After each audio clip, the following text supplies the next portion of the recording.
والله ما عارفة أقول إيه. بجد يعني يمكن الكلام اللي أنا هقوله أو من اللي بشوفه، مش أنا لوحدي طبعا، أغلبنا يعني. آه، أوقات الكلمات تعجز عن الوصف، حتى الأسئلة.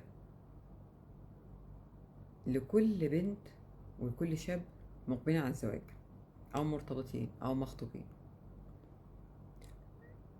لازم تعرفوا انتوا هتتجوزوا ليه. بجد انت عايز تتجوز ليه؟ وانت عايز تتجوزي ليه؟ وايه الهدف من الجواز؟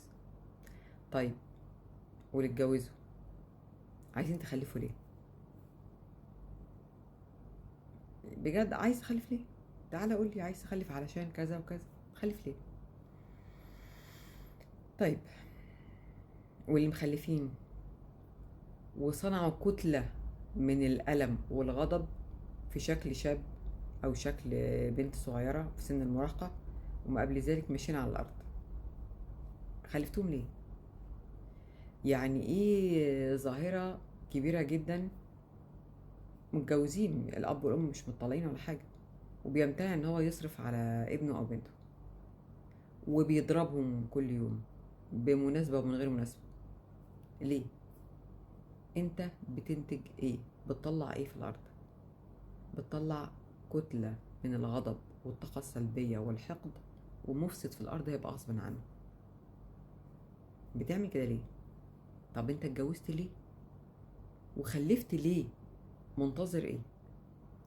وترجعوا تتكلموا في عقوق الابناء، وترجعوا تشتكوا انا ابني انا بنتي بيعملني وحش، بيرد عليا، ما بيحبنيش، ما بيسألش عليا، سواء بقى منفصلين او متجوزين يعني. طيب انت زرعت ايه عشان تحصده؟ طيب اللي بيعذبوا ابنائهم دلوقتي هم معاهم، منتظر لما تكبر في السن وتضعف هتجني ايه منه؟ هتجني منه ايه؟ طب انت جبته علشان تفضل تعذب فيه ليل نهار يعني؟ واللي عايز يخلف، بالمناسبة اللي عايز يخلف، انت شايف نفسك ان انت حاجة حلوة وعايز تجيب منها نسخة واتنين مثلا؟ طب مش نفكر كده شوية؟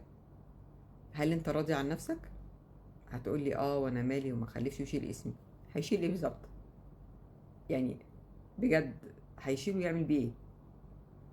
ولما انت هتتكل على الله، اسمك ده هيعمل ايه؟ ما الناس ممكن تكون هتسب وتلعن وتدعي على اليوم اللي انت كنت موجود فيه او اللي شافوك فيه، وكذلك الابن او الابنه. احنا شفنا النماذج دي كتير حتى في ناس كبار في السن، يعني من المشاهير لما بيتكلموا عن بعض مشاكلهم مع الاباء والامهات يعني، سواء بالسلب او بالايجاب او طرف ده او ده، يعني حد فيهم يعني. طلعوا ناس كتير متألمة متعذبة بتروح لدكاترة نفسيين وبتروح لأخصائيين علشان يتعاملوا مع مشاكل أو عقد الماضي والألم والجروح بتاعة الطفولة وصدمات الطفولة. فأنت قبل ما تفكر تتجوز وتخلف، اعرف هدفك من الجواز. هتختار على سبيل على أي أساس؟ وانت هتختاريه ازاي؟ وهل انت مقتنعة ان هو ده هيبقى اب لاولادك وهيكمل معاك المشوار، وانت متأكد ان دي رفيقة حياتك وهتبقى ام لاولادك؟ هل انتم مؤهلين انكم تخلفوا؟ وايه الهدف من الجواز بالظبط؟ عارفينه ولا مش عارفينه؟ وعلى اي اساس بتختاروا بعض انكم انتوا تكملوا المشوار؟ ما الحيوانات بتتجوز وتخلف على فكرة يعني، والطيور والحشرات وكله بيتجوز وتخلف يعني. مش دي القصة؟ انت لا حيوان ولا انت حشرة ولا انت طائر، انت انسان مسؤول عن اللي انت هتخلفه، مسؤول عن صناعة انسان. هيعمل ايه؟ هيصلح ام هيفسد في الارض؟ انت موصله بربته ازاي؟ انما كون انك انت تجيب طفل وترميه، انت كده شايف انك انت انسان طبيعي؟ بغض النظر يعني، انا مش لاقي كلام فعلا اوصف بيه. هو اكيد انت مش طبيعي وانت مش حاسس انك انت طبيعي. آه كم الالم اللي الواحد بيستقبله من شباب مراهق، ومن لسه في بداية المراهقة أطفال، والنضج المبكر اللي حصل عندهم مش طبيعي بسبب الألم وبسبب اللي هم شايفينه، مش بس بسبب أدوات السوشيال ميديا. ولا الموبايل ولا الانترنت، لا، بسبب اهاليهم. يعني ايه ابنك ما جابش مجموع في الثانويه العامه او سقط تقوم تطرده من البيت؟ يعني ايه تطرده؟ طب يعني ماشي، انت بتعبر عن غضبك وألمك، بس يعني هيروح فين؟ وطردته وبعدين؟ طيب، ده مثال. يعني ايه بتضرب ابنك او بنتك بمبرر ومن غير مبرر؟ يعني ايه بتجرحي في بنتك وتقعدي تلوميها وتحقري منها وتطلعيها مشوهة، مش قادرة تبص في المراية وتشوف نفسها انها بني ادم طبيعي ويستحق انه يتعامل باحترام ويستحق ان هو يتحب ويبقى ليه اصدقاء او صديقات؟ ليه بتعملوا كده؟ ليه بتوصلوهم لفين؟ طب خلفتهم ليه قبل ما تخلف او قبل ما تتجوز؟ اعرف انت ايه هدفك من الحياة، وشوف نفسك الاول، قيم نفسك. هل انت فعلا المفروض يكون في زيك تاني، او المفروض ان انت هتورث حد طباعك وعاداتك او جيناتك من افعالك وكل اللي انت عملته، ولا لا؟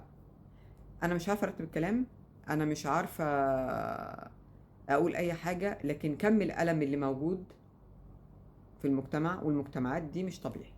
المجتمعات العربيه بتاعتنا في مجتمعاتنا هنا حقيقي مش طبيعي. مش قادر، مش مؤهل انك انت تجيب انسان للحياه على فكره الطفل بتاعك ده هو مش روبوت، وهو مش آلة، وهو مش موظف ان هو يسمع كلامك وهو طفل في كل حاجه. بتيجي ناس بتبقى بتعاني عامله كده من طفل ولا طفل عندهم 3 سنين، اتعامل معاه ازاي؟ اتعامل معاه ازاي؟ يعني ايه تضربه؟ يعني ايه تصرخ في وشه وانت منتظر منه ايه؟ طب هو انت وانت صغير كانوا اهلك كانوا بيعاملوك ازاي وانت كنت بتعمل ايه؟ مع اختلاف الفرق في الجيل، مع اختلاف الادوات المستخدمه في كل زمن، لازم نعرف كده كويس قوي. انت بتعامل انسان، ما بتعاملش ده. انت لو جايب كلب في البيت ولا قطه مش هتعمل كده، مش هتعاقبه بالمنظر اللا ادمي ده. وانت يا ست الكل، هي مش ذنبها ولا ذنبه ابنك او بنتك اللي حصل لكم في حياتكم وتطلعوا عليهم. مش عشان انت مثلا كنت مجروحه او عندك عدم ثقه في النفس او مهزوزه او كنت تسمعي كلام من الغير، ايا كان بقى، من ابوكي من امك، انك انت تخلقي نسخه مشوهه تانية شبهك. يعني انا زي ما انا قلت، انا مش عارفه ارتب الكلام، بس اللي بيتشاف ده قبل ما تفكر تتجوز فكر انت عايز ايه بالظبط. هو كم الطلاق الطبيعي ده عشان انت فاكر داخل بتجرب انت حظك؟ الموضوع كبير، مش هينفع ان انا الخصه في 10 دقايق، هو اكتر من كده كتير قوي. الكلام الكلام فيه هيبقى طويل قوي قوي قوي عشان اقدر احدد على اي اساس بختار اللي قصادي، وايه هدفي من الجواز، وهستمر فيه ازاي، وانا هخلف ليه، وانا مؤهل ان انا اخلف واربي انسان كامل هيطلع في يوم من الايام امرأة او رجل صح وحق ولا لا. لو مش عارف هدفك ومش عارف عايز تتجوز ليه ولا عايز تخلف ليه، يبقى بلاش، استنى لحد ما تعرف، وقيس على نفسك الاول. هل الدنيا او المجتمع يستحق ان يكون في موجود منك 2 أو 3 ولا ايه؟ تمام. فياريت نراجع نفسنا شوية. وكل بني ادم بيعذب طفله سواء بقصد او بدون قصد او هو مش فاهم، ارجوك يعني ارحموا من في الارض يرحمكم في السماء، هتتحاسبوا عليهم. وخفوا الالم اللي بتعملوه ده، زراعة الألم يعني أنا لما ألاقي حد مسمي نفسه إنه هو مثلا اسم صعب، أنا ماسك مخلوق وبعذبه مثلا، بناء على إيه؟ بيطلع الكبت ده من ورا الشاشة، بيطلع الكبت في اسم، صور سودة سودة سودة كتير، أسماء مرعبة، أسماء مؤلمة، بؤس. هو أعتقد بؤس وألم موجودة بسبب الأهالي، بسبب بعض الآباء وبعض الأمهات. اتقوا الله، اتقوا الله. ولو حابين تعرفوا ازاي اختار، لازم تروحوا لحد مؤهل، تبقى فاهم هدفك وتبقى مهيأ من قبل الزواج. لازم تقعدوا مع حد متخصص يفهمك انت هتتجوز ليه وهتعمل ايه وعشان ايه. سلام عليكم.